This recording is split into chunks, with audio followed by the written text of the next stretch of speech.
మండల వైఎస్ఎంపీ గారు. నేను మా మండలం, మా పెదబేలు మండలంలోనే మరి 62 స్కూళ్ళు మూతపడిపోయింది, టీచర్లు లేదు.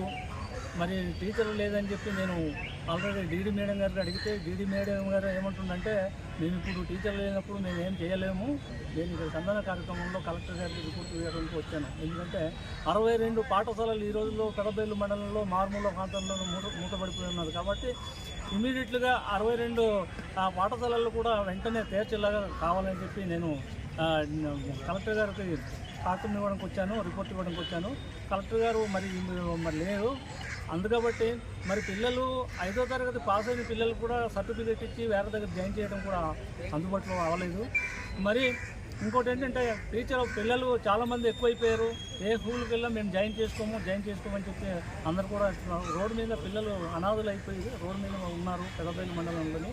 అందుకబట్టి మారుమూల గ్రామం కాబట్టి మా ఏజెన్సీ గిరిజన పిల్లల కోసం ఇలా పట్టించుకు లేకుండా మరి అధికారులు చలాయిస్తున్నారు. కాబట్టి అధికారులు కూడా మరి మండల ఎడ్యుకేషన్ డిపార్ట్మెంట్ వాళ్ళు కానీ లేకపోతే మరి డీడీ కానీ మరి వెంటనే దీన్ని పట్టించేసుకొని, కలెక్టర్ కూడా వెంటనే పట్టించుకొని, పీఓ కూడా వెంటనే పట్టించేసుకొని మా గిరిజన పిల్లలకి న్యాయం చేస్తారని చెప్పి మేము కోరుతున్నాము.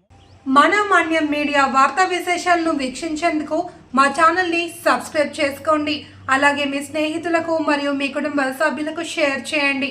మా అప్డేట్స్ ఎప్పటికప్పుడు మీ మొబైల్ ఫోన్లో నోటిఫికేషన్ రూపంలో రావాలంటే పక్కనే ఉన్న బెల్ ఐకాన్ మీద క్లిక్ చేయండి. Thank you for watching.